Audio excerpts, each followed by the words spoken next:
Bueno, yo creo que en honor al tiempo vamos a dar inicio a esta primera videoconferencia que tiene muchas cosas muy especiales. Uno, se genera esta coyuntura mundial de la pandemia por COVID-19, que si bien ha traído muchas dificultades y problemas a todo el mundo, también han surgido cosas buenas e interesantes. Y una de estas es esta capacidad que hemos tenido de juntarnos, reunirnos con personas de distintas partes del mundo. Y con mucha facilidad y con mucha espontaneidad conseguimos que el apoyo de la filial, ellos dicen hermana, pero nosotros sentimos que han sido un poquito nuestros padres o madres de Actecu, porque estábamos conversando recién, 10, 15 años atrás, vimos lo que era GETECO en España, la agrupación de crónico-litis, el grupo español de trabajo en crónico-litis. Muchas de las ideas que nacieron de esta está surgiendo Acteco actualmente, en mucho de eso copiamos las cosas buenas de ellos, y así que les agradecemos. Ellos están con señoras más que nosotros en este momento, así que ahí ya está anocheciendo, así que les agradecemos infinitamente la voluntad, el sacrificio que significa estar hasta ahora después de un largo día de trabajo. Así que voy a presentar brevemente a los expositores, ¿no? eh, yendo en orden de importancia. Tenemos a la doctora Ana Gutiérrez. La doctora Ana Gutiérrez es la actual vicepresidenta de GETECU, es jefa de la Unidad de Enfermedad Inflamatoria del Hospital General Universitario de Alicante, España.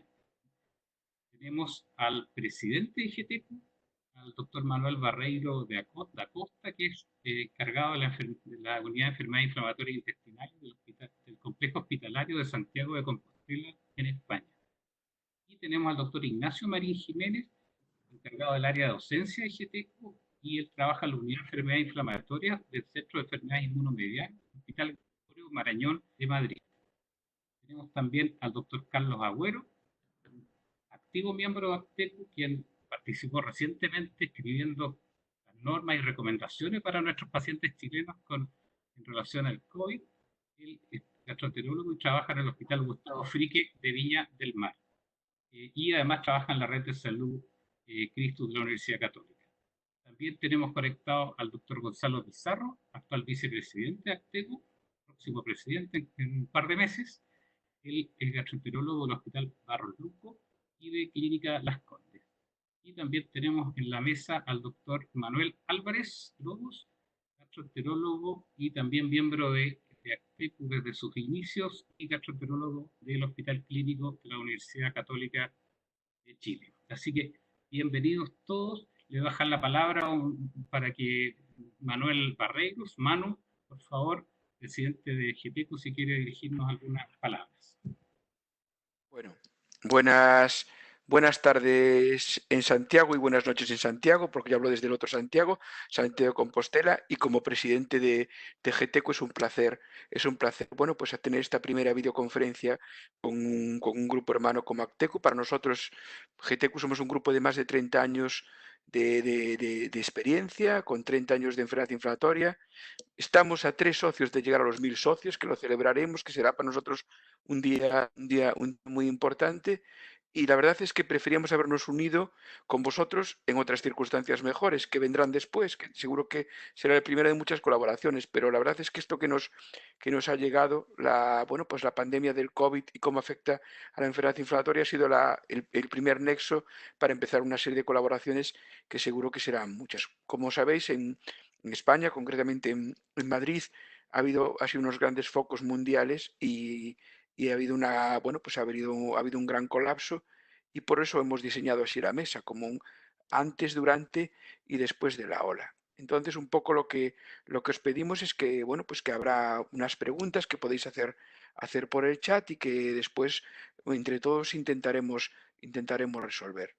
Y sin más, yo creo que podemos empezar con la primera ponencia, y de nuevo dando las gracias por contar con GETECO para este acto. Muchas gracias, Manu. Entonces, el primer conferencia va a estar a cargo del doctor Carlos Agüero, que ya lo presentamos, así que él nos va a mostrar un poco cómo fue el trabajo, cómo llegamos a consensuar estas recomendaciones de Actecu para los pacientes con COVID, obviamente basado en la experiencia de muchos de ustedes, de lo publicado hasta el momento, y tratando de aterrizarlos a la realidad chilena, latinoamericana. Gracias, Carlos. Buenas tardes a todos, buenas noches a nuestros amigos españoles. Em, la verdad es que no es la mejor instancia para poder hacer una presentación, menos en relación a una pandemia, pero sin duda que había que intentar hacer algo pronto y ponernos al día y empezar a entender este desafío que se nos venía encima, considerando que todos tratamos pacientes con enfermedad inflamatoria intestinal, muchos de ellos en tratamiento inmunosupresor, y en los cuales en un comienzo nos dio un poco de miedo saber cómo iban a reaccionar, cómo iban a enfrentarse a esta situación de pandemia. Así que empezamos a revisar un poco la experiencia de los lugares donde ya ha aparecido el COVID, cómo se han ido enfrentando a los pacientes y en base a eso hemos intentado generar estas recomendaciones que han sido revisadas por la mayoría de los miembros de ACTECU y que vamos a compartir con ustedes hoy. Voy a partir hablando un poco, particularmente para nuestros invitados, de lo que es la enfermedad inflamatoria en Chile. Posteriormente les contaré un poco de lo que está pasando con el COVID en Chile, para finalmente dar algunas luces de lo que son nuestras recomendaciones para el tratamiento de los pacientes en cuanto a su control y tratamiento.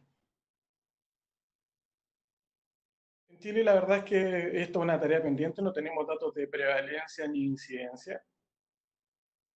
La gran mayoría de los especialistas, particularmente los que se dedican a enfermedades inflamatorias, se concentran en tres ciudades más grandes, que son Santiago, Valparaíso, Viña del Mar y Concepción.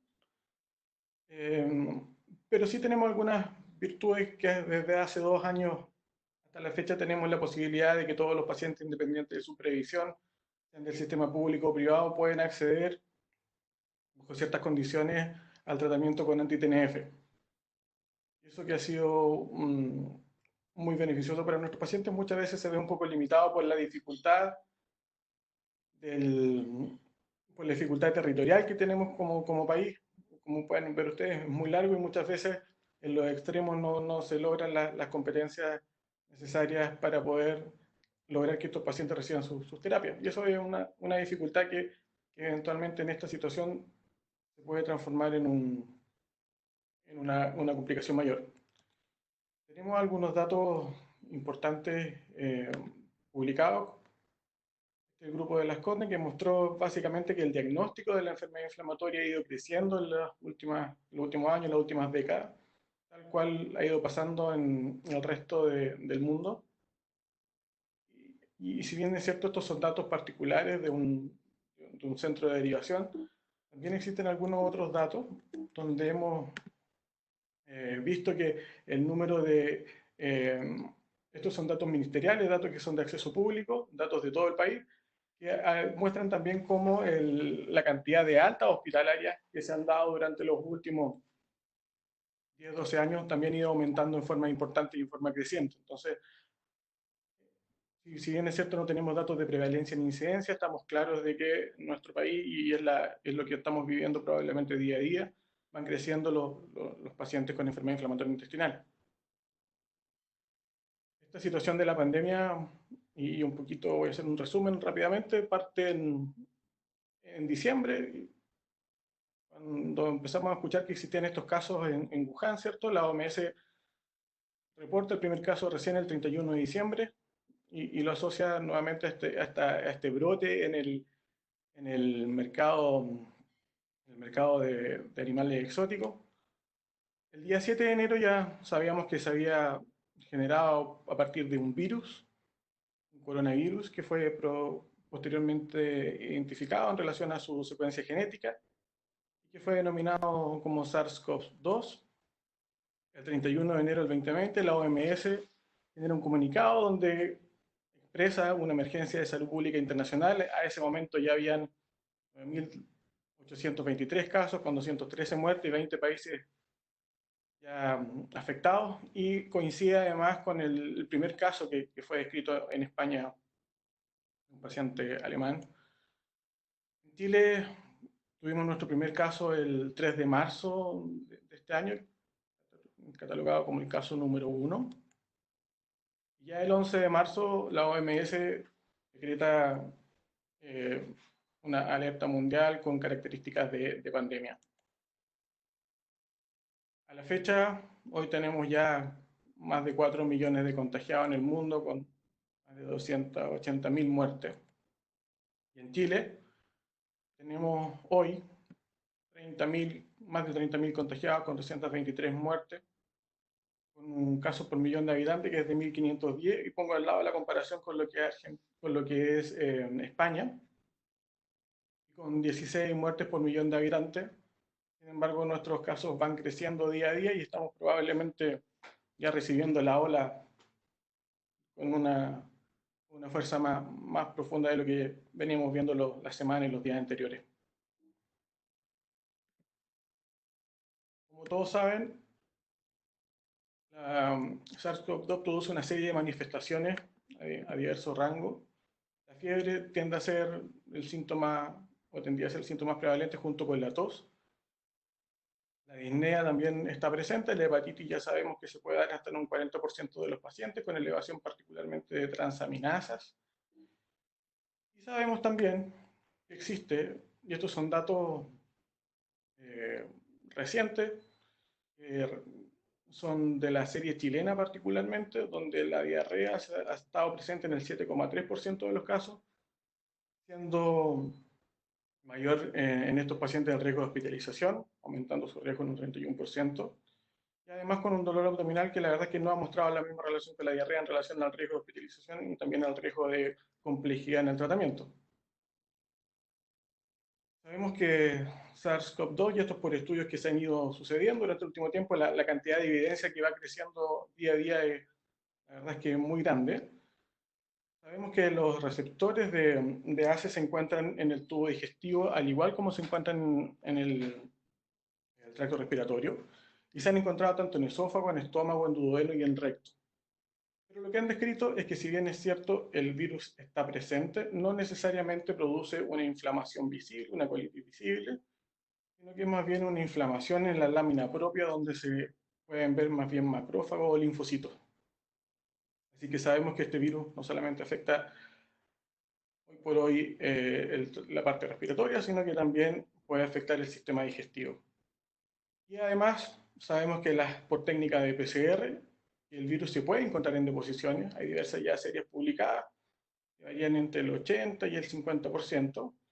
Mostrar nuevamente el trabajo de un becado de la Universidad Católica, que ya proactivamente está trabajando en esto y ha mostrado en una serie de 28 pacientes, en el 83% de ellos se puede encontrar el virus sin una característica necesariamente de infección, porque eso aún no lo sabemos, pero muy probablemente existe algo de eso. Sabemos que el virus además se relaciona con los enterocitos particularmente en el intestino delgado. Ahí se une a la célula al borde en cepillo de los enterocitos. Y además de unirse a este receptor de enzima convertidora de angiotensina, se puede unir en el intestino a este transportador de aminoácidos, particularmente de triptófano, mediante lo cual eventualmente pudiese llegar a producir un síndrome tipo pellagra-like, que ha sido escrito también en otras series, por la alteración del triptófano y la síntesis de niacina.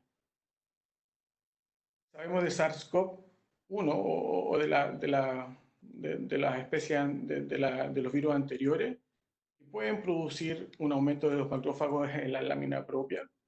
Y también sabemos que pueden producir la replicación del virus, y además de la replicación, que el virus se pueda eliminar a través de las deposiciones con características infecciosas. Esto no está totalmente definido para SARS-CoV-2, pero es probable que sea así, y las luces de esto creo que la tendremos en las próximas semanas, los próximos meses. De todas maneras, aquí hay un elemento importante de recomendación aún para nuestros pacientes en relación a lo que pudiese ser una contaminación fecal-oral eventual. Sabemos además que en deposiciones, y aquí la línea amarilla lo muestra, la PCR se mantiene positiva por lo menos 4 semanas después al menos 4 semanas después de que los síntomas ya se han ido. En un esfuerzo para conocer qué pasa con los pacientes con enfermedad inflamatoria intestinal, un esfuerzo internacional, se ha generado esta plataforma que se llama SecureID, que es una base en la cual todas las personas del mundo pueden ingresar pacientes. Y al 5 de mayo, que fue la última vez que se hizo una actualización de los datos, ya había 959 contagiados con enfermedad inflamatoria.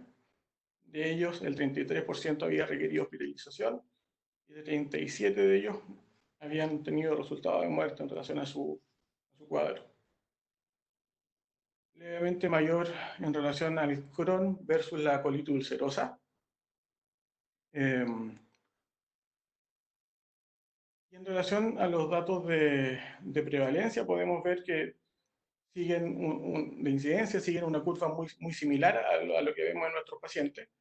Sin embargo, en la barra roja podemos ver cómo la mortalidad se concentra particularmente en los adultos mayores, de la misma forma que pasa en los pacientes que no tienen enfermedad inflamatoria.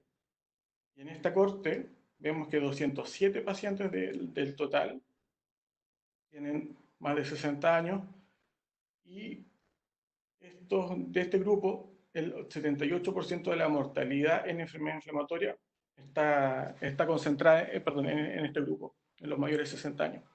Así que parece ser que ser mayor de edad es una condición de riesgo y no necesariamente se relaciona con el uso de algún fármaco en particular, ya sean inmunosupresores o terapia biológica.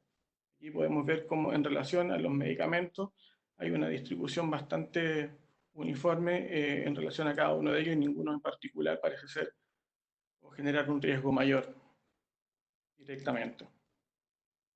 Era así como entonces en el grupo Acteco nos empezamos a preguntar y yo directamente pregunté si alguien conocía alguna guía y esto fue en los primeros días de marzo en relación al uso de inmunosupresores o terapia biológica porque yo ya estaba medio asustado y mi intención era o empezar a bajar o suspender temporalmente el tratamiento de algunos pacientes o aquellos adultos mayores porque me parecía que podían tener un riesgo mayor.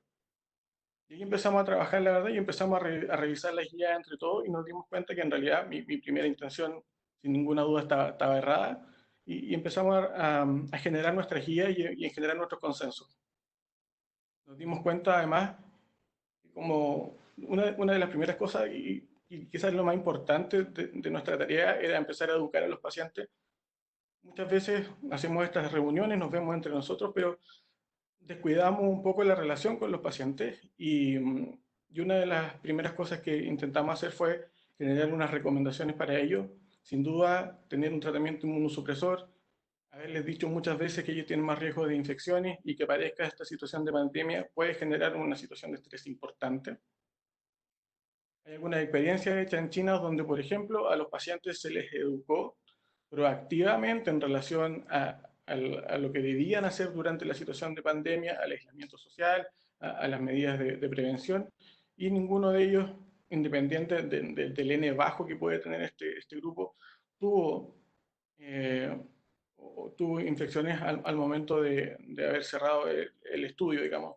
Y esto, si bien es cierto, puede ser un estudio que no necesariamente responda a la mejor evidencia, da luces de cómo debiésemos seguir tratando y considerando la relación con nuestros pacientes. Y es así que nosotros generamos nuestras guías, se las entregamos a los pacientes y acá sin intervención de los médicos, ellos generaron además, a mí me parece increíble esto, una especie de caricatura en relación a lo que es el coronavirus, la enfermedad inflamatoria. Ellos representan el dragón como la enfermedad inflamatoria que los va acompañando en la vida.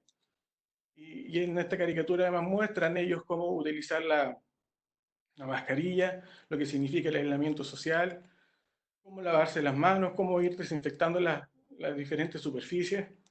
Y además, de una forma mucho más lúdica, probablemente entregan estas recomendaciones a las mismas personas que son parte de las agrupaciones de pacientes, dividiéndolo en aquellos pacientes, o sea, aquellas recomendaciones que son para todos los pacientes, aquellos que tenían tratamiento inmunomodulador o aquellos que ya estaban con algún síntoma de gripe, que era lo que debían hacer. Clasificar el riesgo de los pacientes, yo creo que todavía no lo tenemos muy claro cómo debiese ser. Y esto básicamente está hecho en relación a los datos que tenemos de otras patologías o lo que clásicamente sabemos de las infecciones en enfermedad inflamatoria intestinal. Sin embargo, la Sociedad Británica de Gastroenterología ha hecho una clasificación que parece buena para empezar a trabajar. Sin ninguna duda, los mayores de 70 años en terapia inmunomoduladora son un grupo de riesgo y eso lo podemos ver en los datos que mostramos anteriormente del Data IPV. Los pacientes que tienen patología, comorbilidades como la enfermedad cardiovascular, la diabetes y la hipertensión, de la misma forma que pasa en los pacientes sin enfermedad inflamatoria, son pacientes de alto riesgo. Aquellos que han tenido un inicio reciente de terapia inmunomoduladora con terapia biológica, y pacientes de cualquier edad que estén en tratamiento con corticoides de forma prolongada, que hayan iniciado un anti-TNF con un inmunosupresor en las 6 semanas anteriores, aquellos que están en crisis moderada o severa y que no responden al tratamiento, y por cierto aquellos que tienen algún tipo de desnutrición. De riesgo medio y riesgo bajo son todo el resto de los pacientes, acá básicamente aquellos que tienen algún tipo de tratamiento y las características anteriores, y de riesgo bajo todos los que ocupan cualquier otro tipo de terapia. ¿Ya? Este riesgo bajo y riesgo medio no lo tenemos totalmente definido, pero es una forma de estandarizar a nuestros pacientes y empezar a trabajar. El tiempo dirá si ellos realmente tienen el riesgo bajo que pensamos que tienen o no. Las recomendaciones, además, siempre procuramos decirle a nuestros pacientes que mantengan el aislamiento social, ojalá que mantengan la cuarentena. Nosotros estamos entrando en un periodo epidemiológico complejo, así que para nuestros pacientes es aún más importante eso, pero no solamente mantenerse en casa, sino que ojalá no asistir a los centros médicos de atención de salud, porque es donde probablemente más riesgo tienen de eh, contraer el virus. Así que es importante preguntarse por qué controlamos a nuestros pacientes, porque uno podría decir, bueno, si hay tanto riesgo, mejor no los controlemos y dejémoslo en la casa y después veremos qué pasa ya. Pero la verdad es que controlamos a nuestros pacientes por varias cosas. Uno, para inducir y mantener la remisión clínica y endoscópica. Y esto es muy de libro, pero es muy importante. ¿Por qué? Porque tenemos menos riesgos de crisis, porque disminuimos el uso de corticoides, porque evitamos las hospitalizaciones y porque prevenimos las complicaciones de la cirugía de nuestros pacientes. Existe el riesgo de que dejar a nuestros pacientes abandonados por este periodo, que además no sabemos cuánto tiempo va a durar, pueda generar mayores complicaciones, más riesgos para nuestros pacientes y más efectos adversos de los medicamentos. ¿Qué alternativas tenemos? Existe la telemedicina y acá se ha evaluado una serie de elementos, eh, eh, tanto de control como de consejo para los pacientes. Hay una experiencia que está randomizada, bien hecha, de un grupo holandés, de los cuales sus pacientes los dividieron en dos estrategias de control. Uno con médico presencial de la forma estándar, como ellos lo hacían, y estándar para ellos significa controles seriados, donde muchas veces en el sistema público no lo podemos hacer. Así que ya que los pacientes se controlen es muy bueno. Y el otro grupo fueron mediante el uso de telemedicina, de teleconsulta. Fueron seguidos ambos grupos por 12 meses y no hubo diferencias ni en la calidad de vida, ni en el riesgo de complicaciones, ni en el uso de corticoides. Así que aparentemente parece ser al menos similar el uso de la telemedicina en el control de nuestros pacientes, así que pudiese ser y eventualmente es bastante seguro. Y en un grupo muy menor de ellos tuvimos además la posibilidad dieron la posibilidad de disminuir incluso las complicaciones hospitalarias. O sea, los pacientes que estaban en el grupo de telemedicina se hospitalizaron menos que los pacientes que estaban en el grupo de terapia estándar. Dicho sea, además, la posibilidad de la telemedicina es básicamente que además tiene la misma, o sea, genera los mismos outcomes y a un costo mucho menor. Y eso está validado también en otro tipo de estudios. Ahora también recomendamos que nuestros pacientes se vacunen. Sabemos que los pacientes con enfermedad inflamatoria tienen más riesgo de contraer la influenza. Esto también está absolutamente descrito en una serie de estudios. Vemos acá como tanto los pacientes con enfermedad inflamatoria, colitis ulcerosa y enfermedad de Crohn tienen más riesgo de tener influenza. Así que a todos los pacientes en Chile les pedimos que se vacunen. Lo mismo pasa con el riesgo de neumonía en los pacientes con enfermedad inflamatoria. absolutamente descrito la incidencia de la neumonía en este grupo de pacientes. En Chile, estos son datos de los centros centinelas de la octava región. Muestran cómo la tendencia de las enfermedades respiratorias, si bien en cierto iba creciendo, en negro está el 2020 y en comparación a todos los años anteriores, desde que los niños dejaron de ir a clase, desde que empezamos el confinamiento, bajó de forma importante. Significa esto que es posible que tengamos un pic tardío o lejano de las enfermedades respiratorias, así que independiente que no existen vacunas hoy o que no existen vacunas dentro de un mes, el momento en que tengamos la posibilidad de vacunar a nuestros pacientes hay que hacerlo porque el pic sin ninguna duda se va a retrasar en el tiempo. Igual va a ser beneficioso. ¿Cuál es nuestra recomendación en general? La vacuna de la influenza estacional, sin ninguna duda. En cuanto al neumococo, Prevenar 13 es lo que idealmente debiésemos tener como vacuna inicial, una vacuna glucopeptídica que genera una inmunidad de largo plazo es mucho más efectiva que la inmunidad dada por la Neumo 23 que en relación a polisacáridos. Existen algunos esquemas de vacunación donde podemos vacunar inicialmente con Prevenar 13 y después de un mes lograr o complementar la vacunación con Neumo 23 para generar una mayor cantidad de serotipos para control posterior. Evitar los procedimientos electivos, y esto siempre es caso a caso, dependiendo de la situación particular. No hacer colonoscopía o exámenes particularmente de más. Cuando no hay una razón de peso importante para hacerlo, no hacer exámenes radiológicos de más, ni tampoco cirugías que sean o que se puedan ir eventualmente posponiendo en el tiempo. Ahora, si tenemos una situación en la cual nos vamos a ver 2 o 3 años en las mismas circunstancias, tendremos que probablemente generar protocolos nuevos y definir cuándo sí y cuándo no. Evitar el uso de corticoides, sin ninguna duda, sabemos que los corticoides, que hay un montón de datos publicados, aumentan los riesgos de infecciones para los pacientes que tienen enfermedad inflamatoria intestinal, pero no solo eso, sino que además aumentan los riesgos de fractura, osteoporosis y también los riesgos de trombosis venosa. Así que sabemos que los corticoides no son una buena compañía, particularmente en este periodo de pandemia. Recomendamos el control clínico adecuado y evitar las crisis por sobre todo. Considerar el uso de enemas y supositorios, considerar la budesonía oral o la subformulación MMX, menor dosis por menor tiempo posible, y el aislamiento social estricto mientras existan dosis altas, nadie entra, nadie sale. Me parece que es súper elocuente para decir a los pacientes cuando ellos estén bajo terapia corticoidal.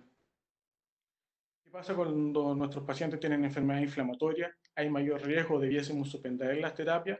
Y acá la evidencia, y esto es particularmente en base a recomendaciones de expertos, es bastante clara: no suspender ningún tipo de tratamiento mientras el paciente esté bien. Es más, se pudiese incluso optimizar la terapia de estos pacientes, independiente de su condición. ¿Qué pasa si este paciente se contagia con coronavirus? Ahí sí también, recomendación de expertos, se recomienda eventualmente suspender las terapias. Con los anti-TNF una situación particular, hay estudios en camino en los cuales se está evaluando si el anti-TNF en esta fase inmunomediada del SARS-CoV pudiese eventualmente generar algún beneficio, y esas dudas probablemente los vamos a tener de aquí a algún tiempo más, pero en relación al resto parece razonable aún, y aquí no hay una definición absoluta de que eventualmente sería bueno suspender las terapias por al menos el tiempo en el cual el paciente esté activo.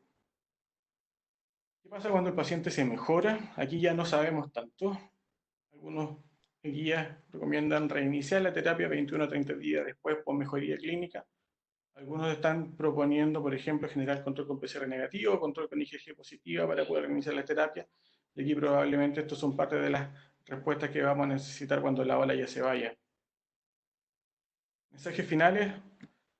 Sin duda que esta es una situación compleja, difícil, un desastre sanitario para el mundo.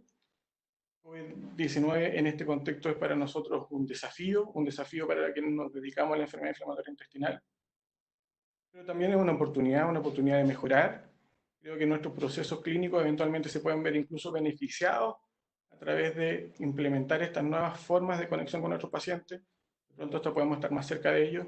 Educar a nuestros pacientes es fundamental y hay que tratar de generar todas las instancias posibles para que eso sea posible. Y ojalá, si no podemos ver a todos nuestros pacientes directamente, focalizar nuestro esfuerzo en la población de riesgo, adultos mayores, aquellos inmunosuprimidos, aquellos que están con enfermedades activas. Eso es todo. Muchas gracias. Muchas gracias, doctor Agüero. Aprovechamos de darle la bienvenida a todos los que están en este momento conectados. Muchos llegaron a mitad de camino.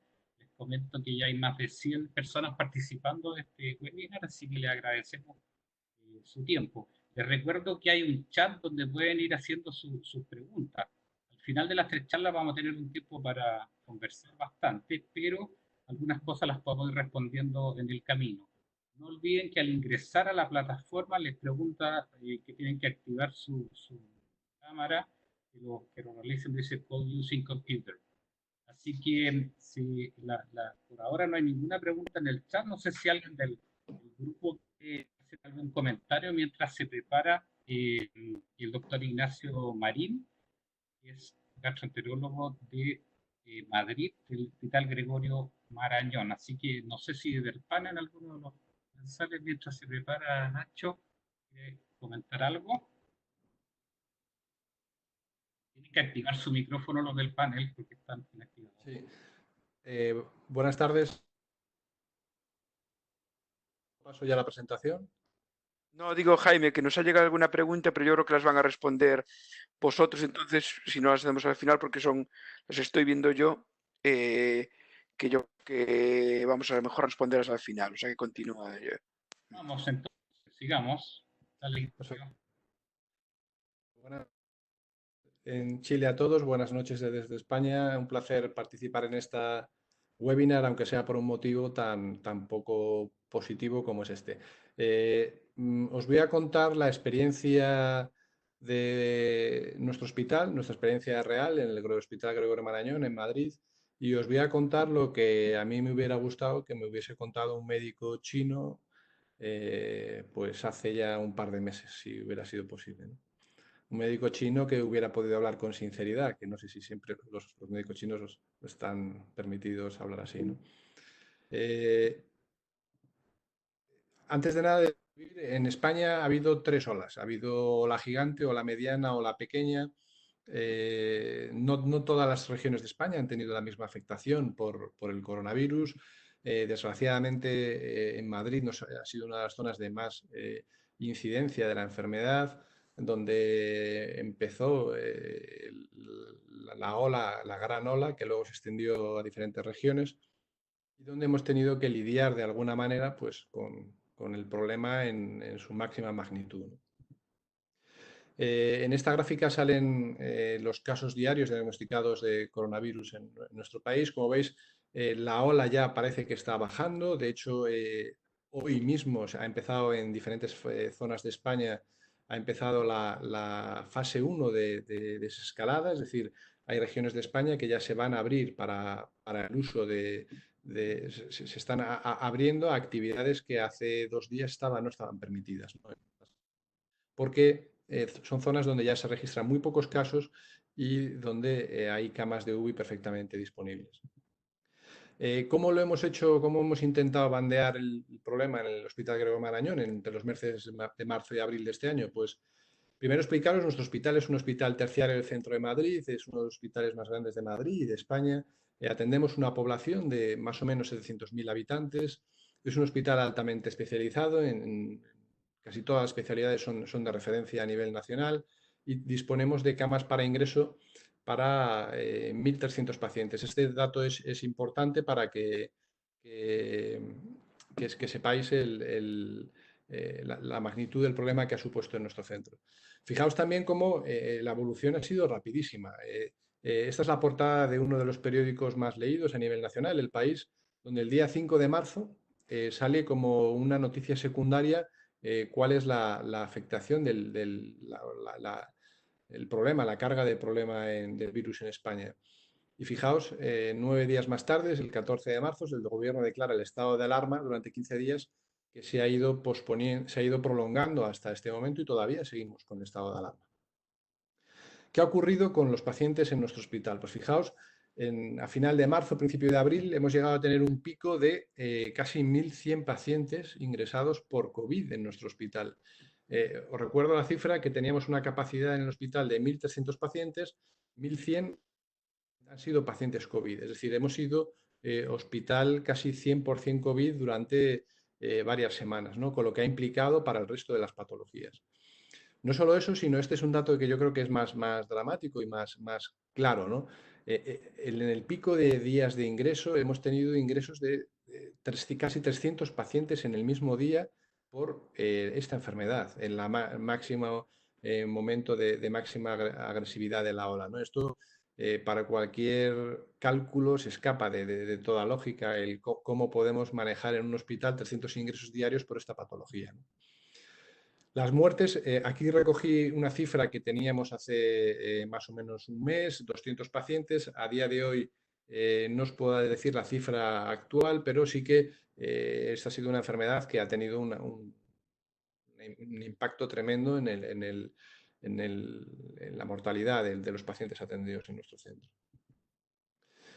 También datos positivos, a principio de abril ya, una vez superada la fase inicial de la ola, ya empezábamos a aumentar el número de pacientes dados de alta en nuestro centro, hasta casi 200 altas diarias por la enfermedad. También comentar que conforme aumentaba el conocimiento de la patología, íbamos dando altas más precoces que al principio de la patología, es decir, teníamos más confianza en que podíamos dar altas a pacientes en una situación con mayor seguridad, ¿no? Esto es un dato crucial. Nuestro hospital de forma habitual tiene unas 30-35 camas de UBI. Hemos llegado a tener en el pico casi 120 pacientes en unidades de cuidados intensivos por COVID en nuestro hospital. ¿Cómo se ha podido conseguir esto? Pues fijaos, hemos multiplicado por 3 nuestra capacidad de críticos. Esto es uno de los puntos cruciales durante la ola de máxima afectación por la pandemia. Unidades de reanimación o de semicríticos se han transformado literalmente, estructuralmente en unidades de críticos, se han puesto acceso a respiradores, se han llevado anestesistas e intensivistas a estas unidades. Un cambio espectacular ha sido la biblioteca del hospital. Si alguien conoce nuestro hospital, la biblioteca ya no existe como tal. La biblioteca es una unidad de cuidados intensivos con capacidad para 50 camas, por lo cual probablemente sea la unidad de cuidados intensivos más grande de España ahora mismo, ¿no? La biblioteca del Gregorio Marañón, de nuestro hospital. ¿Qué más cosas han pasado en nuestro hospital durante este tiempo? Pues fijaos, el 3 de abril se construyó en 2 días un hospital de guerra en la puerta de urgencias. Lo que se ve al final de la imagen es en la puerta de urgencias del edificio del hospital, y estas son fotografías que hice yo en un hospital de campaña que tenía unos 70 metros de largo. Este es el interior del hospital de campaña, con muchos sillones para intentar atender a pacientes débiles, pero todos los que hayáis visto pacientes con esta enfermedad sabéis que los pacientes pueden en pocos minutos o en pocas horas pueden empeorar de forma dramática, y al fondo había también camas en caso de que los pacientes empeoraran. Y luego, ¿qué hemos hecho en nuestra unidad de enfermedad inflamatoria durante la pandemia? Y esto contaros lo que hemos hecho nosotros. Nosotros seguimos aproximadamente unos 1.500 pacientes en nuestra unidad de enfermedad inflamatoria con enfermedad de Crohn o colitis ulcerosa. Somos 2 gastroenterólogos a tiempo completo, de los cuales los 2 hemos estado casi todo el tiempo dedicados a la unidad de enfermedad inflamatoria, y una parte del tiempo hemos apoyado a los médicos de medicina interna de urgencias en la atención directa a pacientes COVID. Yo he estado viendo pacientes COVID 4 días a lo largo de las peores semanas, ¿no? De los 3 gastroenterólogos más jóvenes a tiempo parcial se han reconvertido en médicos COVID al 100%, se han creado unidades de médicos COVID de diferentes especialidades, agrupando diferentes especialidades, y también saber que ha habido un montón de bajas entre el personal sanitario. El personal sanitario en España ha sido tremendamente afectado por la enfermedad, y ha habido muchas veces que ha habido que cubrir a tanto personal auxiliar, a enfermeras o médicos por bajas por COVID. Yo creo que es importante recordar que muchos de nosotros vamos a ser muy útiles como médicos COVID en fases de máxima afectación por la ola, pero muchos también, o algunos, tenemos que seguir en la retaguardia cuidando a los pacientes nuestros con enfermedad inflamatoria más críticos y más frágiles, que van a seguir necesitando nuestra atención, ¿no? Crucial, yo no sé en Chile cómo tenéis desarrollado ahora mismo en muchos centros, imagino que probablemente dependerá del centro, el tema de la enfermería especializada en enfermedad inflamatoria intestinal. En España, en todas las unidades acreditadas de enfermedad inflamatoria, hay enfermeras especializadas, enfermeras de práctica avanzada, que han hecho un trabajo extraordinario, ¿no? Coordinando llamadas, mails, informando a los pacientes sobre las páginas web fiables sobre información COVID, entregando documentos para que los pacientes pudieran justificar el teletrabajo en sus empresas. De hecho, han sido una parte fundamental del trabajo que hemos realizado estas semanas. Luego, cómo hemos manejado de forma práctica, aunque ya lo ha comentado previamente Carlos, pero esto es lo que hemos hecho realmente en nuestro hospital, ¿no? Todas las consultas presenciales hemos intentado posponerlas, si era posible, es decir, solo venía al hospital el que lo necesitaba y teníamos que intentar evitar que el paciente se moviera de su domicilio al hospital, del confinamiento. Había una fase muy importante que es la fase previsita, es decir, la llamada para confirmar que si el paciente tenía que venir al hospital de día para una infusión endovenosa, no estaba infectado, no tenía síntomas, no tenía fiebre, ni convivía con familiares que tuvieran síntomas o tuvieran datos sugestivos de la enfermedad por COVID. Intentar que vinieran propios para no usar transporte público. El hospital de día se reorganizó. Tenemos un hospital de día bastante amplio, los sofás se separaron 2 metros para que hubiera una distancia física. Hubo medidas físicas desde que entraba el paciente, guantes, mascarillas, lavado de manos, e intentamos que desde que el paciente llegaba al hospital hasta que se iba del hospital, después de haber recibido una infusión endovenosa, por ejemplo, de un fármaco biológico, la vía fuera lo más rápida posible, ¿no? Acortando tiempos de administrativos, tiempos de enfermería, tiempos de infusión lo más ajustados posibles a las guías clínicas y evitando en lo posible la consulta presencial si no era imprescindible por parte del médico en esa visita al hospital. Pruebas de laboratorio limitadas al máximo, no se han hecho controles analíticos de alguien que está en tratamiento con acetoprina y lleva 6 meses con ella y no ha tenido toxicidad, ese paciente se ha pospuesto ese análisis. En algunos hospitales, donde los hospitales de día se han reconvertido en zona para ingresar pacientes críticos COVID, en esos hospitales, como la actividad de endoscopia ha bajado mucho durante la ola de la pandemia, la zona de endoscopia se ha usado en algunos hospitales. Esto yo sé que ha pasado así en hospitales de Cataluña, por ejemplo. Se han usado las salas de endoscopia se han reconvertido en hospitales de día, ¿no? Esto es una cosa que comentó el doctor Daperno de Italia hace unas semanas y a mí me parece que en España se ha usado también y yo creo que está bien aprovechar los recursos. Nosotros no hemos considerado que todos los pacientes con un anti-TNF endovenoso debiera pasarse a un anti-TNF subcutáneo. Tenemos un hospital de día que cumplía las normas de seguridad claras. Tampoco los fármacos anti-TNF endovenosos y subcutáneos son exactamente equivalentes, ni han demostrado que, aunque es verdad que tienen un mismo mecanismo de acción, pero no tienen por qué ser iguales de eficaces en todos los escenarios clínicos. Este aspecto lo hemos intentado evitar. Nuestra farmacia ha empezado de forma rapidísima con el envío a domicilio de adalimumab y ustekinumab. Esto que antes, hace 2 meses, era impensable que se pudiera realizar, se ha hecho con total normalidad. Pacientes, por ejemplo, de otras provincias, imaginar un paciente de Galicia que le hubiera tocado el confinamiento cuando el gobierno decretó el estado de alarma en Madrid, ese paciente hace 3 meses pues hubiera sido muy complicado administrativamente darle el fármaco que necesitaba en nuestro hospital y sin embargo se le ha podido administrar sin problemas. Y luego algún punto práctico importante, recordemos que vamos a seguir teniendo pacientes que ya red flag, pacientes especialmente frágiles con enfermedad inflamatoria que van a seguir necesitando ingresar, que van a necesitando que revisemos presencialmente y estos pacientes no podemos olvidarnos de ellos porque haya pacientes COVID, porque estos pacientes pueden estar igual de graves o más graves que los pacientes COVID. Todas las cirugías no urgentes se han pospuesto, todas las endoscopias no urgentes también se han pospuesto y los datos que he puesto aquí ya los hemos actualizado. Tenemos de los 1.500 pacientes que seguimos, tenemos unos 42 pacientes con PCR positiva o con una alta sospecha clínica en los cuales no se ha hecho PCR, la PCR ha sido negativa y puede ser un falso negativo. Tenemos un fallecimiento de una mujer de 81 años con enfermedad de Crohn que estaba en monoterapia con adalimumab y que falleció en otro hospital y yo me enteré porque me llamó un compañero de ese hospital, pero no falleció en nuestro hospital, ¿no? Y esto es lo que os quería comentar sobre cómo hemos vivido en una región muy afectada por la ola de COVID, con un hospital con mucha atención de enfermedad inflamatoria y luego estaré encantado de responder a las preguntas que surjan. Muchas gracias.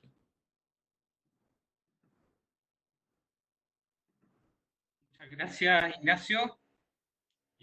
Muy interesante, muy de la vida real. Cuando hablamos de iniciar esta charla, nosotros nos sentíamos muy lejos, pero ahora lo sentimos cada día más cerca y va a ser muy útil sin duda contarte más detalles de esto. Yo creo que hay hartas inquietudes, hay algunos temas con el chat, pero por favor síganlo intentando, se está todo esto por resolver.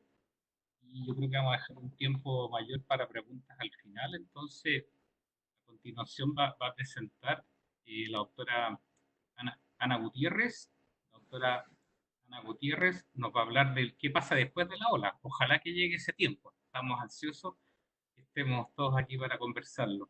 Ella va a hablar del reinicio de las actividades de los pacientes y de las unidades de tratamiento de enfermedades inflamatorias intestinales. Es bien interesante porque además el grupo español presentó una publicación recientemente refiriéndose a este tema. Así que los invito a seguir todas sus preguntas por el chat, que ahora está funcionando bien, cosa que al final tengamos una buena discusión con los panelistas.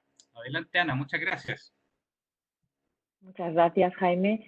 Bueno, para mí también, como para todos mis compañeros, ha sido un placer que GTECU y ACTECU colaboren por primera vez en esta webinar, que seguro que no va a ser en absoluto la única colaboración que vamos a tener. Yo he tratado de hacer una presentación también bastante práctica para ver cómo nos vamos a enfrentar una vez que ya ha transcurrido la ola, que ha pasado este primer momento de máxima incidencia. Cómo vamos a retomar todas las actividades con nuestros pacientes con enfermedad inflamatoria intestinal. Para hablaros del reinicio de las actividades asistenciales, este es el esquema que voy a seguir a continuación. Yo voy a hablar de cómo hacer las consultas externas programadas y urgentes. Esto sin duda nos va a llevar a hablar de telemedicina. Ya el doctor Carlos Agüero también nos introdujo un poco este tema. Hablaremos también de los centros de infusión, de los hospitales de día y sin duda de otras actividades que tienen que ver con nuestros pacientes, como son la endoscopia, la cirugía, y terminaré con unas pinceladas sobre los ensayos clínicos. En primer lugar, ahora mismo, después de esta ola de cómo retomar las actividades, con respecto a las consultas externas programadas, el principal consejo que todavía debemos dar es que la mayor parte de nuestras consultas se sigan haciendo de manera telemática. ¿Y de qué manera? Pues dependerá de los recursos que cada uno tenga en su medio. Podrá realizarse por teléfono, por vía telefónica, a través de las unidades de enfermedad inflamatoria intestinal, por mail o incluso por videoconferencia, dependiendo, pues ya digo, de los medios que cada uno tenga, y luego veremos cómo hay otros sistemas también de telemedicina, incluso más avanzados, y quizá es a lo que debamos tender en un futuro. Y ya digo que en los próximos minutos abordaré también ese tema. Con respecto a la cadencia de las consultas, que también Nacho nos ha introducido un poquito el tema, pues debemos valorarnos bien si podemos diferir el tiempo entre estas consultas, sobre todo en aquellos pacientes que se encuentran en una muy buena situación, en pacientes en remisión profunda desde hace mucho tiempo. Quizá podamos diferir en estos pacientes también en el futuro próximo, los próximos meses, estas consultas. Ya lo dijo también el doctor Agüero, es un hecho claro la presencia del virus en las heces y por lo tanto pues tendremos que plantearnos si es necesario en todas las visitas de un paciente, aunque sean visitas también telemáticas y se haya realizado las analíticas en pacientes en remisión profunda, solicitarles la calprotectina fecal, porque esto va a suponer una manipulación de las heces, y de esto ya os hablaré un poquito también más adelante. Sin duda alguna vamos a ir reintroduciendo también visitas presenciales, además de las visitas telemáticas, pues habrá que valorar la pertinencia de las mismas. Y para aquellos pacientes que realicen las consultas programadas, pues hay que garantizarles la utilización de un gel hidroalcohólico, el lavado de manos antes y después de las consultas y la mascarilla si ellos no la pueden aportar. Otra de los consejos, por ejemplo, es que nuestra mesa de trabajo esté lo más despejada posible para que podamos realizar la limpieza de la misma con gel hidroalcohólico o con soluciones de lejía de hipoclorito sódico diluido. Aquí os muestro, por ejemplo, en nuestra consulta cómo hemos cambiado la disposición del mobiliario para garantizar ciertas cosas también, como es que hay una distancia aproximada de 2 metros, mínimo 1 metro, del médico con respecto al paciente. Otro de los puntos fundamentales será también dar un tiempo suficiente a las consultas presenciales, disminuyendo el número de pacientes para evitar las aglomeraciones en la sala de espera y así disminuir el riesgo epidemiológico. Hay que ver bien a qué hora se citan los pacientes. Incluso en aquellos centros que tengan solamente turnos durante la mañana, se está planteando hacer turnos durante la mañana y la tarde para evitar esas aglomeraciones de pacientes. Tendremos que valorar también Y evidentemente si el paciente, por ejemplo, se ha citado presencialmente es porque va a necesitar a lo mejor algún tipo de exploración física, porque tiene una enfermedad perianal o porque hemos de hacer una palpación abdominal ante una sospecha de masa abdominal, pero hemos de valorar muy bien en qué pacientes es necesario porque el contacto físico supone también un riesgo. Y después se recomienda que se realice una limpieza adecuada de la mesa de trabajo y sobre todo de la silla también donde van a ocupar a los pacientes entre un paciente y otro en las visitas. Esto nos lo presentó también previamente el doctor Agüero, pero bueno, quería incidir en el tema del riesgo de la manipulación de las muestras fecales para la determinación de la calprotectina en nuestro caso o para los cultivos, porque hay que tener en cuenta que el RNA en este trabajo, por ejemplo, se detectó en heces de pacientes con la infección COVID hasta en un 66% de los casos. Y otro de los aspectos interesantes es que persistían las heces pues periodos de tiempos muy superiores a los que suponía la detección, por ejemplo, en los frotis orofaringios.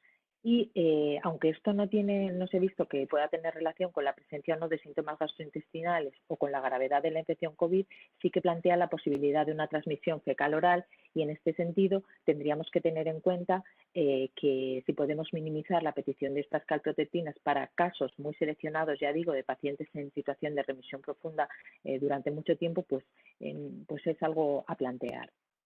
Y además, esto nos entronca con otras determinaciones que probablemente, pues igual en muchos centros no las estábamos utilizando, pero realmente son muy útiles, como podría ser la medición de la calprotectina fecal desde el domicilio y transmitir estos datos hasta el hospital, hasta la unidad de enfermedad inflamatoria intestinal, a la enfermería.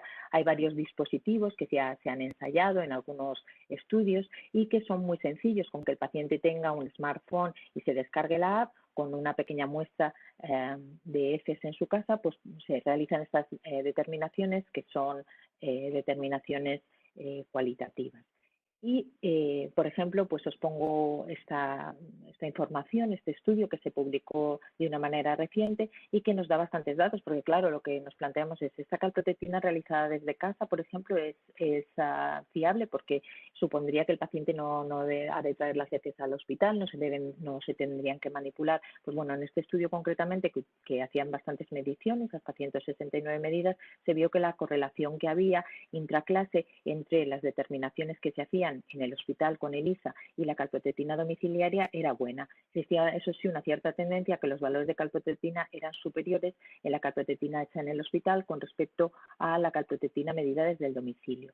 Y otra de las cosas que nos podemos plantear es si el paciente realmente va a cumplir, va a enviarnos a través de estos dispositivos los resultados de la calprotectina, si va a hacer las mediciones. Pues en este trabajo concretamente un 27% de los pacientes no entregó ninguna determinación de calprotectina. A pesar de ello, la conclusión de los autores es que era aceptable, ¿no?, la utilización de la calprotectina domiciliaria. Y otra de las cosas que, por ejemplo, es interesante que se veía es que con el paso del tiempo, en las 8 semanas, las escalas de usabilidad que tenía este dispositivo pues no mostraban grandes diferencias.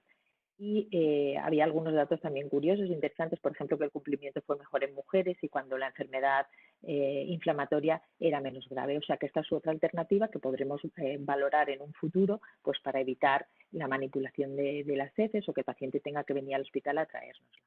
¿Y qué tenemos con respecto a las consultas urgentes?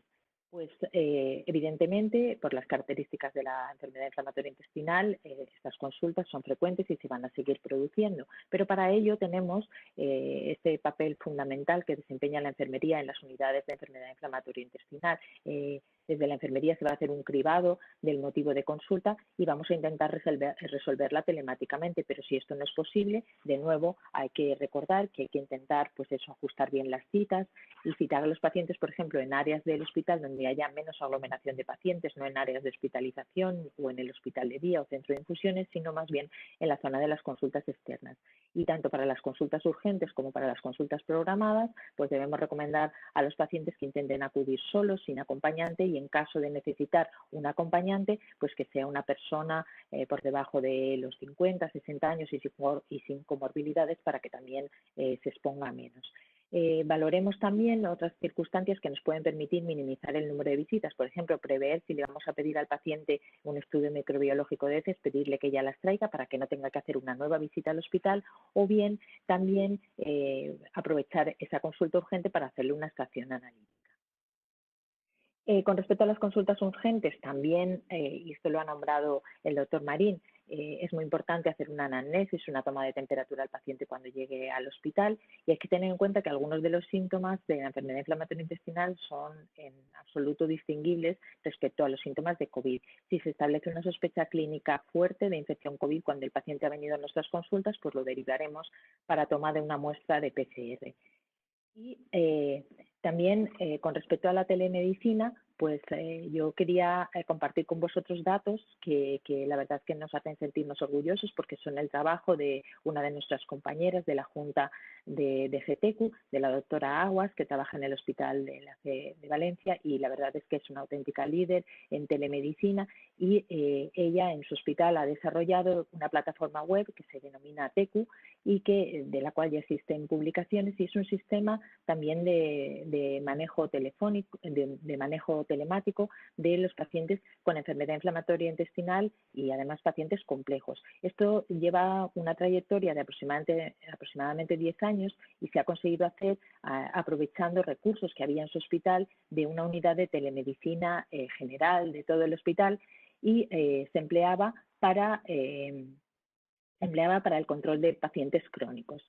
Esta plataforma TECU, ya digo, ha sido objeto de publicaciones, y ella realizó un estudio piloto en el que comparaba pacientes con control presencial habitual, con pacientes que se controlaban por parte de la enfermería de enfermedad inflamatoria intestinal telefónicamente, y otros pacientes que estaban en la rama de este control telemático con esta plataforma TECU. Y lo primero que demostró es que era seguro controlar a los pacientes de esta manera. La tasa de remisión era similar en las 3 ramas de tratamiento, y ya digo que eran pacientes que estaban activos, que recibían esteroides, inmunosupresores o biológicos. Pero no solo eso, cuando estimó el coste de las visitas a urgencias, de las hospitalizaciones asociadas a cirugía y demás elementos que tenían que ver con la productividad del paciente, de lo que costaba también el mantenimiento de esta plataforma, pues lo que obtuvo es que para que un paciente se encontrase en remisión clínica se producía de una manera, se ahorraba dinero si el control se realizaba con esta plataforma telemática TECU. Entonces, deciros que actualmente la plataforma está en un momento de expansión. Ella ha obtenido una beca del Ministerio de Sanidad para realizar una validación multicéntrica de este sistema de control de pacientes. Esta es la imagen de la web gestora. Como podéis ver, se pueden recibir mensajes para el personal sanitario, el paciente puede enviar mensajes y, bueno, actualmente, ya digo, existen multitud de centros en España, aproximadamente 30. Los que participamos hoy en esta webinar estaremos entre los centros que van a colaborar, y bueno, puede ser una fantástica herramienta de control telemático de pacientes para un futuro cercano.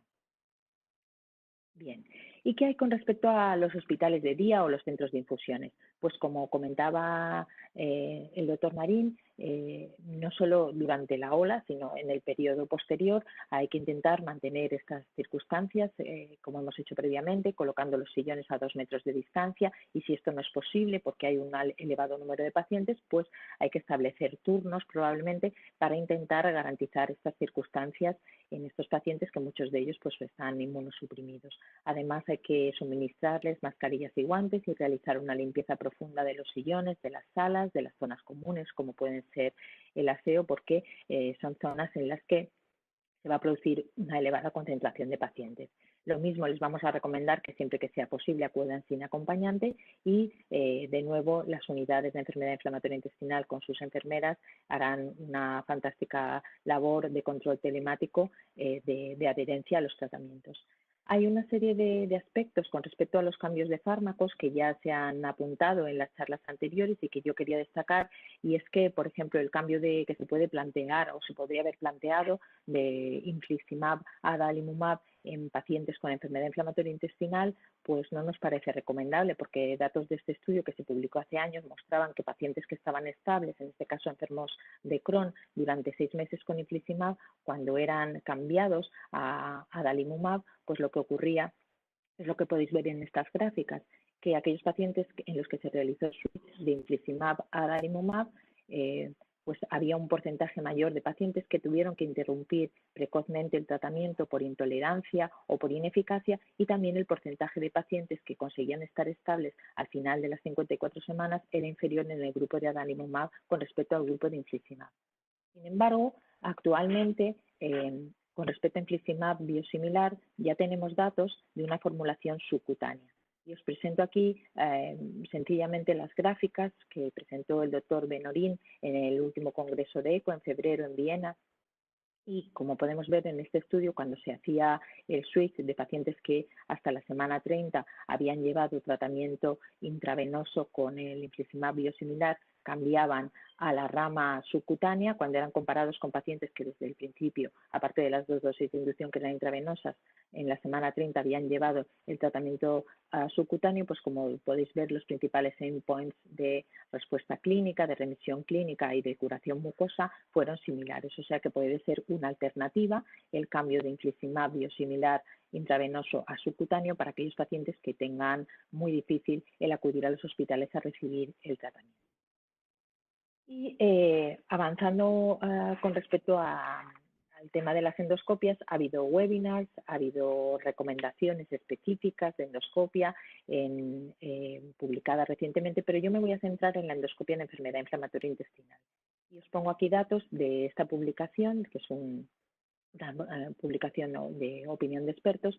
Y bueno, recordaros un poco que las indicaciones de endoscopia urgente pues serán alta sospecha de enfermedad inflamatoria intestinal en pacientes con actividad importante, sospechada por la clínica y por la elevación de biomarcadores, para diagnosticar la infección por citomegalovirus, en brote grave de colitis ulcerosa o cuando haya sospecha de su oclusión por neoplasia o estenosis de la anastomosis, y también en pacientes con colangitis ictericia, en pacientes que ya estén diagnosticados previamente con colangitis esclerosante primaria con estenosis dominante del conducto biliar.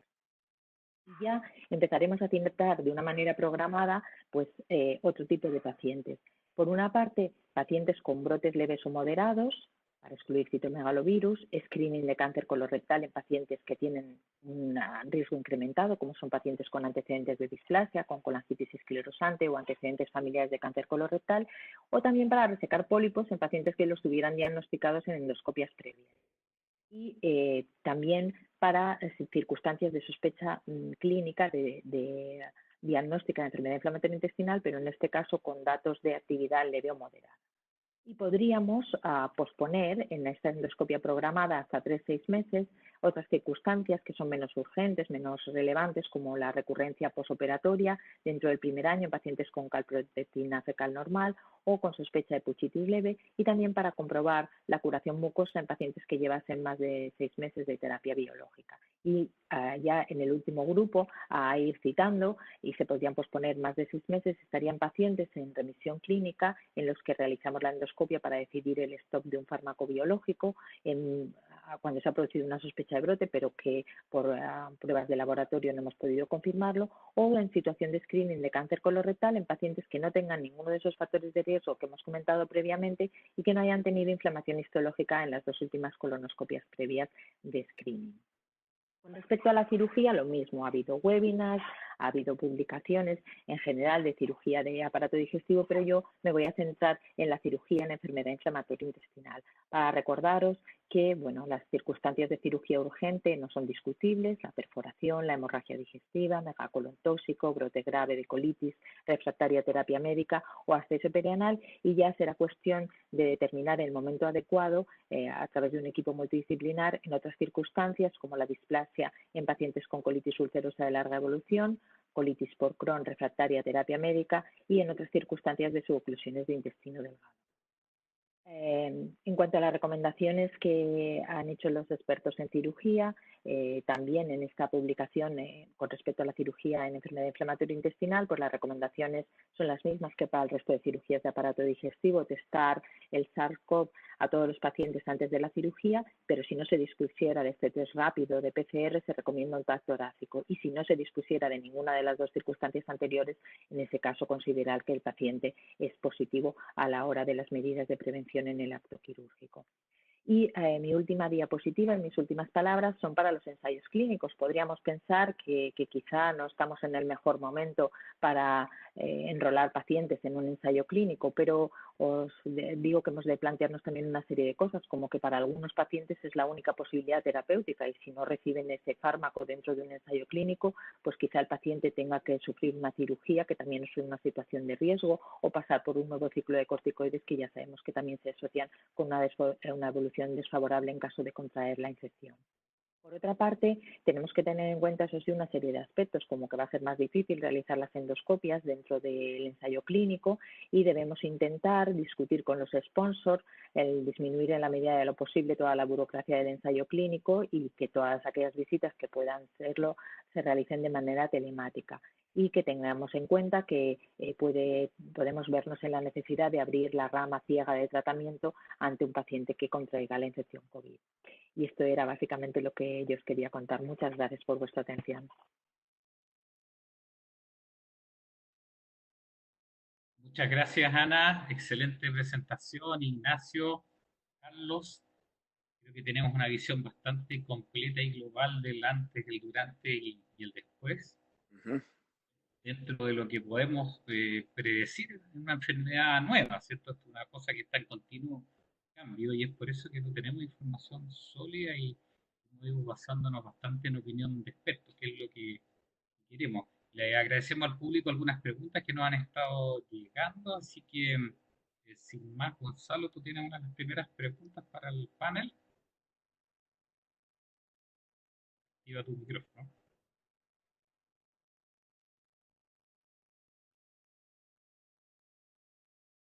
No lo tiene activado. Gonzalo, activa tu micrófono. Estoy con el micrófono apagado. Perdón. Ahí sí. ¿Ahí sí? Sí, perfecto. Correcto. Bueno, les comentaba que tenemos varias preguntas de la audiencia que ha sido bastante numerosa en esta tarde. La primera pregunta dice si un paciente con enfermedad inflamatoria intestinal tiene programada su infusión de infliximab y estando asintomático tiene un PCR positivo. ¿Cuál es la recomendación a seguir? Tal vez podríamos tocar en general el tema de los pacientes que vienen a infliximab. Yo creo que hay varias preguntas acerca si posponemos las dosis, si las ocupamos igual. Algunos preguntan si le deberíamos hacer a todos una PCR COVID antes del día de la infusión. Hablemos del tema en globo, por favor. Bueno, si me permitís, por el tema de las recomendaciones que ya hemos hecho y las recomendaciones también, por ejemplo, de AGA y demás, estamos entendiendo que el paciente está asintomático y se le hace una PCR y sale positiva. En este caso, para pacientes asintomáticos, el consejo es esperar aproximadamente 14 días, que es el periodo en el que se tiene que mostrar cómo evoluciona si el paciente va a desarrollar realmente síntomas o de qué índole van a ser. Esa sería una recomendación prudente, esperar 14 días, o sea, posponer 14 días la infusión y ver qué es lo que sucede con respecto a la infección. Sí, realmente, claro, esto es una pregunta teórica que a día de hoy en España no es práctica, porque la PCR se está haciendo solamente en pacientes sintomáticos. Si no, no se hace PCR. En los hospitales de día, la PCR tardamos aproximadamente, se puede tardar el resultado en tener entre 3 y 4 horas. Entonces, nosotros hacemos el screening, la prellamada. Si el paciente cuando llega al hospital de día está sintomático y no tiene convivientes sintomáticos, nosotros no hacemos PCR. En un paciente que viene para una infusión de infliximab habitual, se le pone el infliximab y ya está. Pero en la práctica, si tú haces una exudado nasofaringio, hasta que pueden pasar 4 horas hasta que tengas el resultado y eso te puede bloquear un hospital de día, ¿no? Entonces, desde luego en España tampoco hay ahora mismo medios para hacer PCRs a pacientes asintomáticos. De hecho, ha habido muchos momentos, todavía no se puede hacer PCR a pacientes sintomáticos leves, ¿no? Esa es la situación práctica actual en España, ¿no? El protocolo, por ejemplo, que luego se adapta a los hospitales, el protocolo en nuestro caso concreto que hemos adoptado es que sí incluimos el estudio, o sea, la PCR en pacientes que van a empezar los nuevos tratamientos, pero no en el paciente que ya lleva el tratamiento, que es el caso, por ejemplo, que se ha consultado en la pregunta. Pero bueno, ya hubo alguna publicación italiana, una carta que se sugería que podríamos incluirlo, ¿no?, en el checklist que se hace antes de empezar los tratamientos.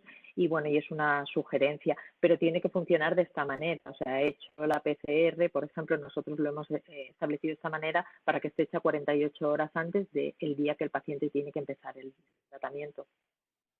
Porque de alguna manera hay que hacerlo programado, tampoco podemos hacerlas con carácter urgente. En nuestro caso también se hace en un hospital de campaña que tenemos en nuestro hospital y entonces tienes que agendarlo para que se haga antes de empezar el tratamiento. Entonces el consenso que hemos establecido es que se haga antes de recibir el nuevo tratamiento, el tratamiento que sea, el nuevo tratamiento biológico, pero no en los pacientes que ya llevan el tratamiento, como tú, por ejemplo, estábamos, ¿no?, lucubrando, Jaime, si se debería hacer la PCR antes de cada infusión. Es que no podemos. ¿no?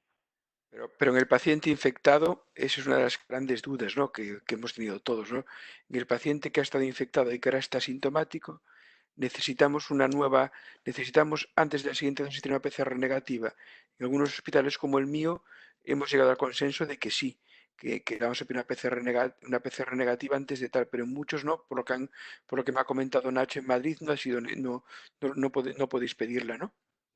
Claro, es que yo creo que eso ha dependido mucho, Manu, del volumen de infectados y de la Ah, capacidad de hacer PCR, ¿no? Lo que comenté al principio de mi presentación, ha habido diferentes grados de afectación en España y en Madrid es inviable pedir una PCR de control en muchos pacientes. Se está haciendo en la PCR de control en el personal sanitario para reincorporarse a su trabajo. Ese es el único protocolo actual realmente, ¿no?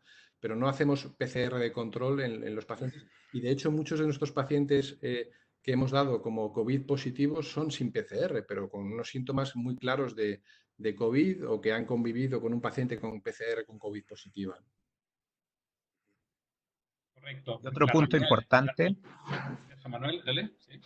y otro punto importante en el paciente asintomático es que puede salir el resultado de la PCR falsamente negativo, por lo tanto puede también dar una falsa tranquilidad de fondo y de práctico. No me parece que esté indicado lo que han acordado la mayor parte de las recomendaciones. Ajá. Correcto, hay algunos centros que todavía tienen capacidad de respuesta en Chile rápida y lo han hecho como por cosa propia. Pero esto es muy dinámico. En el centro donde yo trabajo, hasta hace pocos días atrás teníamos capacidad de resultado de PCR dentro del día y había una avalancha de solicitud de exámenes, lo que ahora ya está generando un retraso de 2 días incluso transitoriamente. Entonces, en la medida de cómo administremos el recurso, vamos a poder tenerlo. Así que eso. Hay algunas preguntas referentes a otro tipo de inmunosupresores. Claro, el biológico, una vez que ya está colocado, no tenemos cómo suspenderlo ni sacárselo al paciente.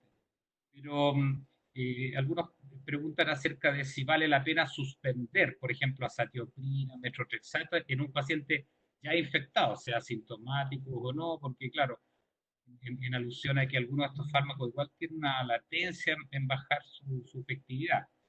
¿Qué pueden comentar al respecto?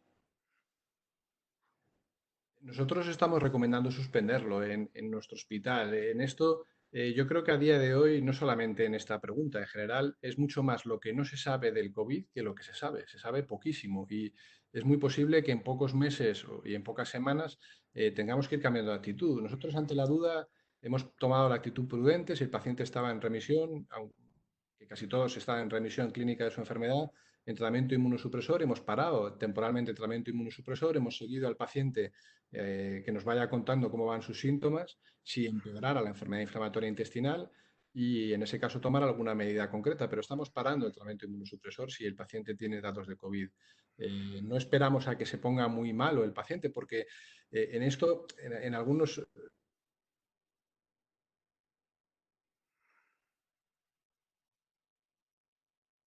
COVID es grave, pero el COVID puede pasar de ser leve a ser muy grave en pocos días o en pocas horas, ¿no? Y yo creo que aquí quizás esto en el futuro cambiemos de actitud, pero a día de hoy, al menos en nuestro centro, estamos recomendando suspenderlo.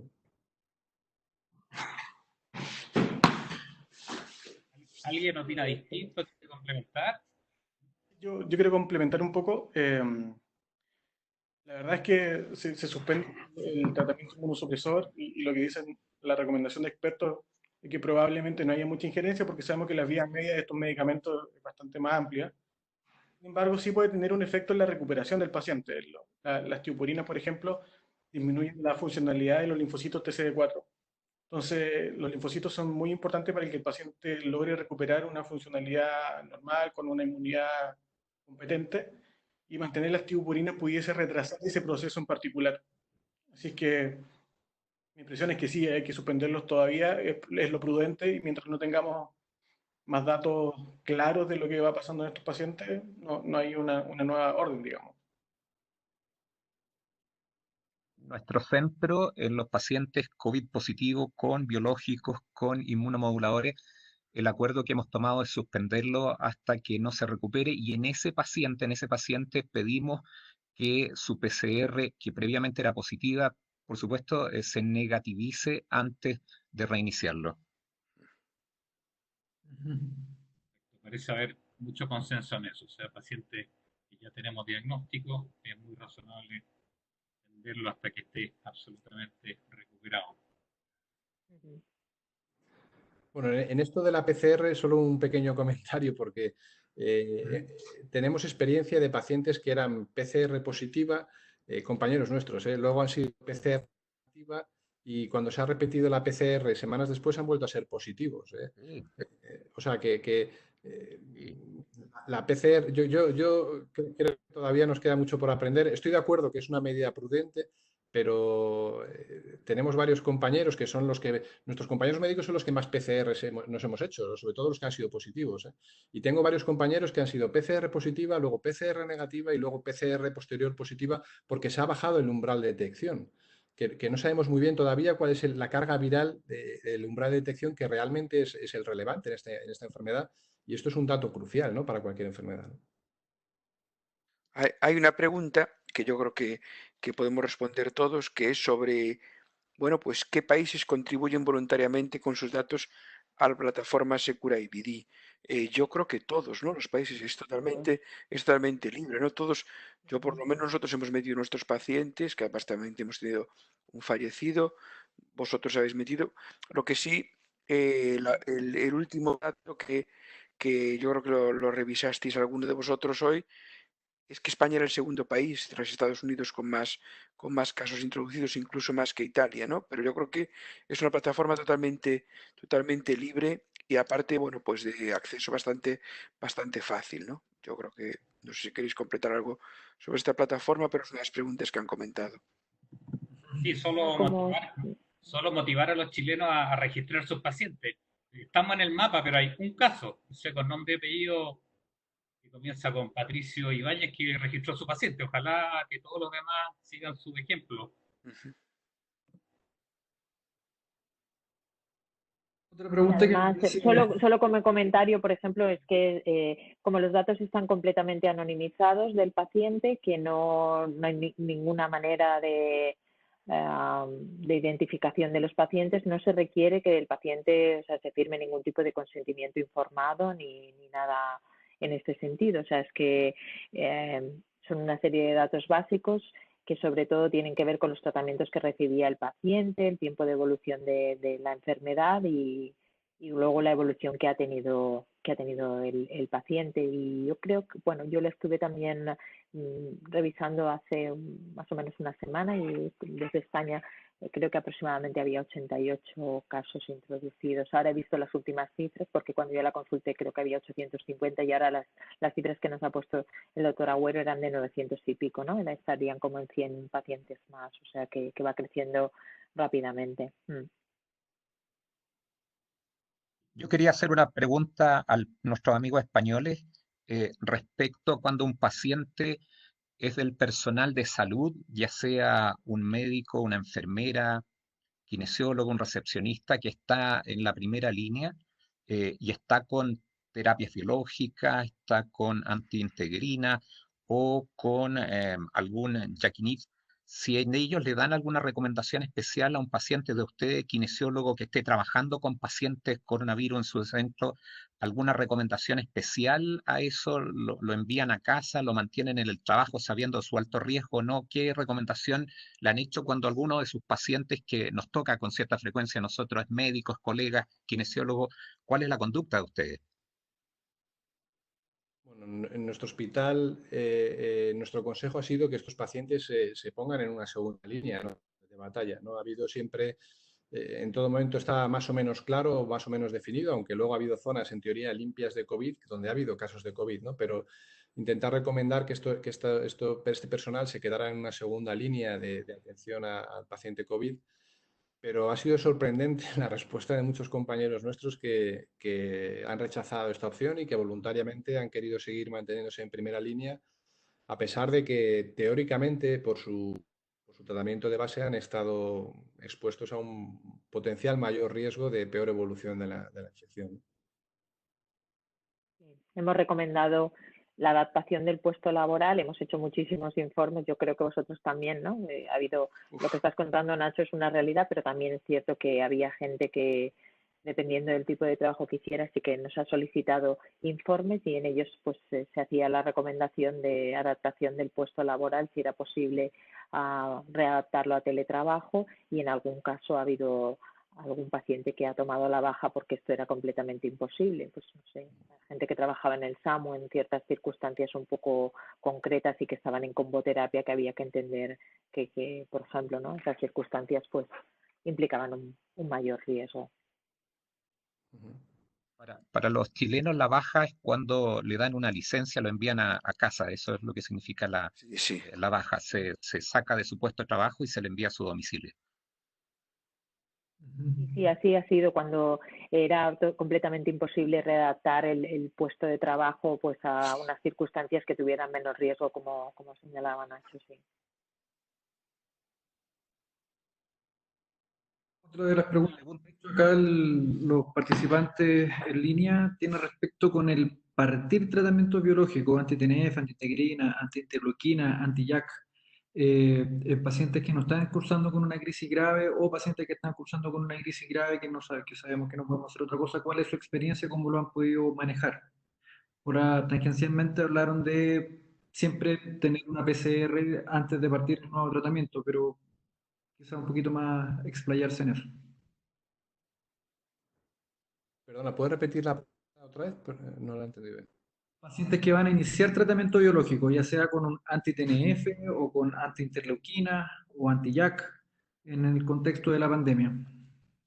Pues cuando estaba indicado el tratamiento y el paciente lo necesitaba, lo hemos empezado según correspondía. Si ha habido un momento donde no era posible hacer PCR en estos pacientes de coronavirus y se ha empezado según correspondía, con una vigilancia un poco especial y explicando al paciente bien los síntomas que eran cruciales que nos comentara en caso de que se presentaran.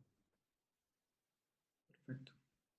Si te refieres a elegir qué tipo de fármaco elegir, que a lo mejor la pregunta va por ahí, ¿no?, de elegir un grupo farmacológico u otro, realmente a mí no me ha condicionado la situación que estamos viviendo, el tipo de fármaco, sino la enfermedad del paciente y la indicación como lo hubiera hecho previamente.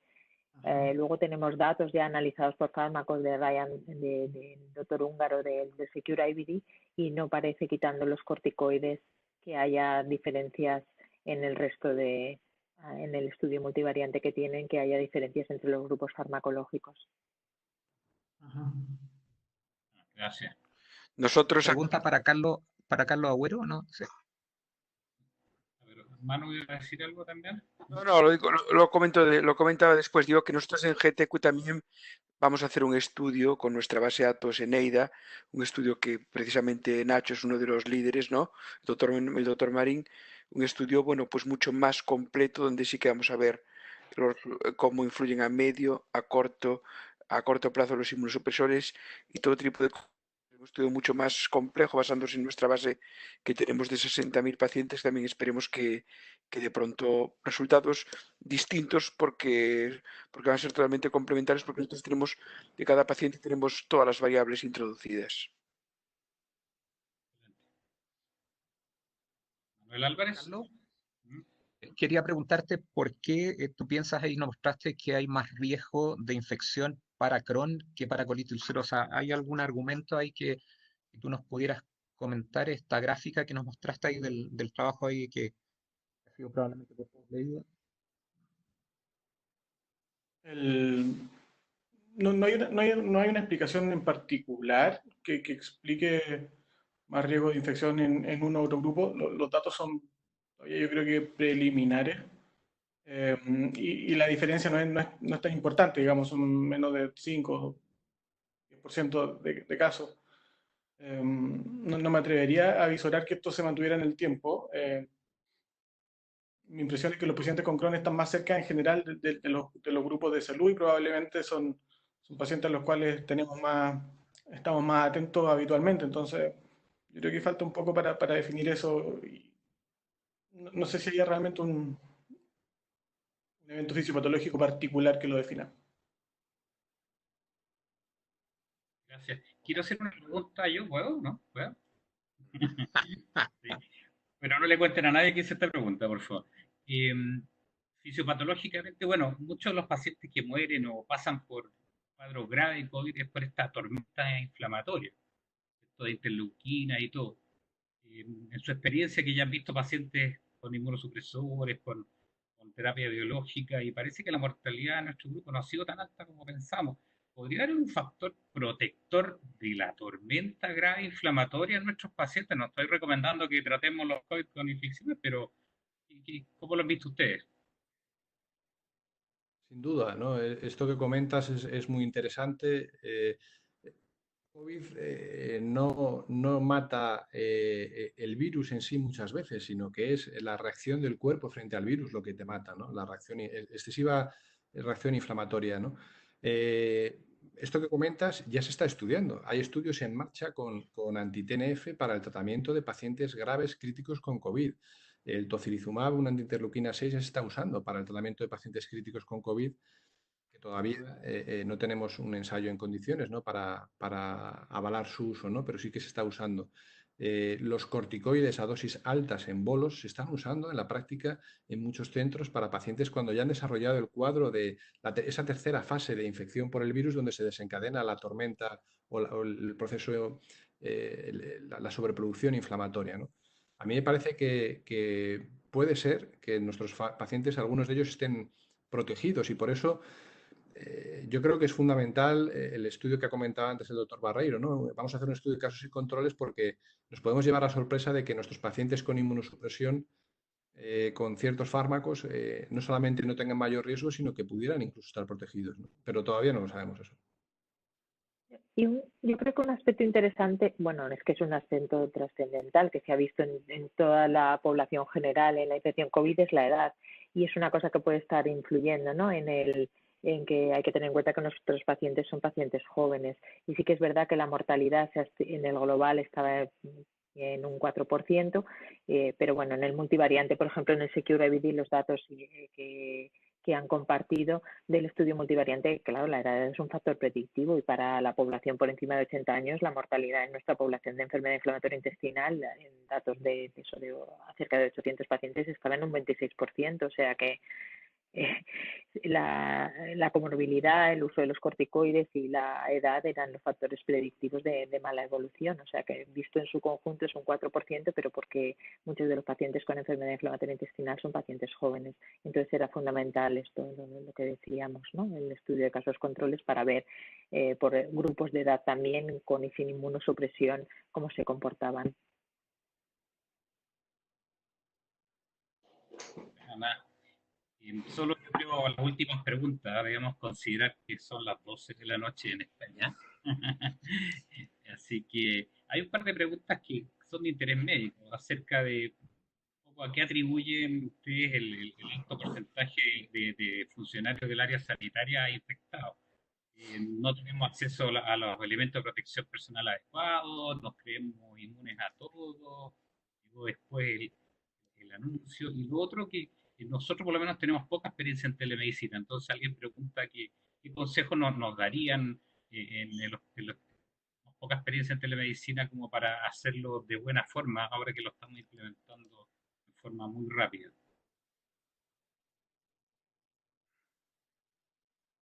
Bueno, si queréis, yo respecto a la primera pregunta, yo creo que el exceso de personal sanitario infectado se debe a dos motivos. Ha habido momentos donde sin duda no hemos tenido la protección adecuada, eso es evidente, no la ha habido. Y luego somos el grupo de población más testado y donde más pruebas se han hecho y donde más casos nuevos positivos se están encontrando de pacientes infectados porque es donde se está haciendo ahora mismo más esfuerzo diagnóstico en este grupo, ¿no?, de población. Y luego de la telemedicina, Ana, sí. Sí.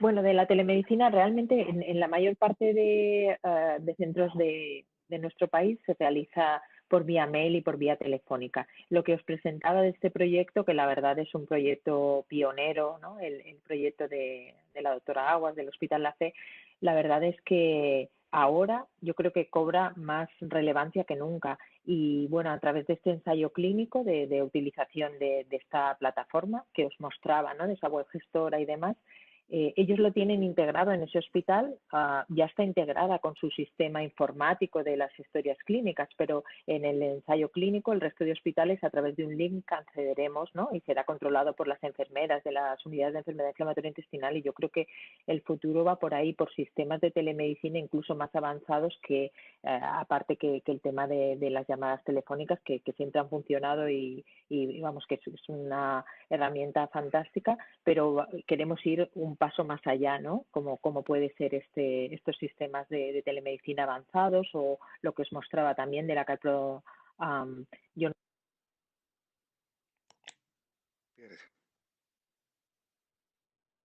Se pierde. Perdimos el audio, sí. Yo creo que quiero hablar de la IBIDOC de CalPro tiene en casa, ¿no? Que nosotros también tenemos experiencia, que lo hemos utilizado. Es cierto que no vale para todo tipo de pacientes, porque también nosotros, que yo estoy en un área bastante rural, pues a veces los pacientes les cuesta más el acceso y con las nuevas tecnologías, ¿no? Y sobre todo vale para su grupo de pacientes, por lo menos nuestra población, menores de 50 años. Los mayores de 50 años, pues muchas veces hemos visto que tienen un poco más de problema con lo que es la detección de la calprotetina con las nuevas tecnologías, ¿no?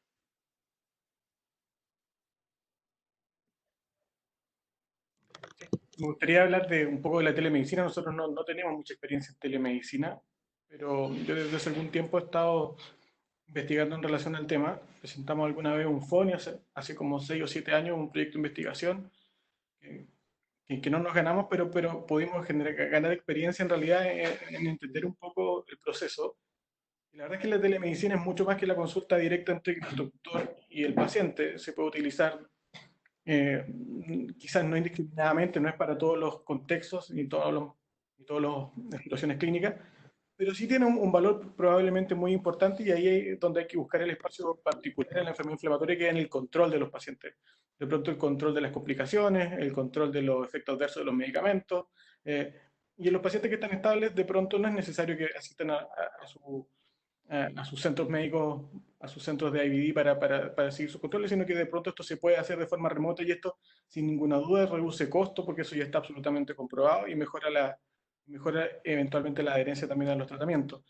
Existe también la telemedicina que se hace doctor-doctor, y ahí nosotros probablemente en Chile tenemos una oportunidad importante. Eh, Como les comenté inicialmente, tenemos una concentración importante de los especialistas en las ciudades más grandes, pero hay pequeños lugares en Chile donde no existen especialistas en enfermedad inflamatoria, y sin ninguna duda creo yo que estarían dispuestos a recibir el consejo de pronto de las personas que más, de los expertos nacionales que más pacientes ven en relación a esto. Y ahí también hay un nicho de desarrollo que es importante y que le entrega además a los pacientes de esas localidades mejores perspectivas de futuro. Yo creo que hay que avanzar también en ese aspecto, y estamos haciendo algo desde Actecu. Tenemos un preacuerdo con la Universidad de Nuevo México, con un proyecto que se llama ECO, y ECO, que permite además generar estas competencias en médicos locales para impactar de forma ramificada además de los pacientes. Así que a todos los asistentes que estén escuchando, los dejo además invitados a interiorizarse de esto. Pueden ver posteriormente mi correo, si no me pueden escribir, y estamos nuevamente trabajando en esto. Yo creo que de esta tragedia que estamos viviendo pueden resultar oportunidades importantes, así que ojalá podamos hacer algo beneficioso.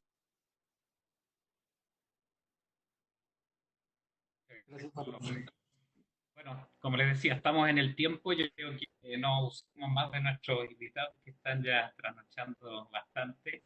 Tal vez, no sé si quieren decir algunas palabras de despedida. Por lo pronto, en realización de Acteco, agradecerles la generosidad que por muchos años hemos recibido de ustedes y pierdan cuidado, seguiremos abusando de ella. Muchas gracias. Pues yo nada, también despedirnos, daros las gracias a vosotros, desearos suerte, que no tengáis tanta ola, que lo podáis prevenir antes y suerte a vuestro grupo, ¿no? Vuestro grupo de trabajo para que sigáis avanzando y sigamos colaborando juntos. Y desde GTQ tenemos los brazos abiertos para colaborar en todo lo que os apetezca. Y gracias a toda la audiencia también. Y a los ponentes, que lo han hecho maravilloso. Gracias. Muchas gracias. Algunos están conectados de fuera de Chile, México, Perú, Argentina, algunas personas también los saludamos especialmente. Buenas noches. Buenas Que descansen. noches. Muchas gracias a todos. Chao, chao. Gracias a todos. Muchas gracias por todo. Hasta luego. Descansen. Hasta luego.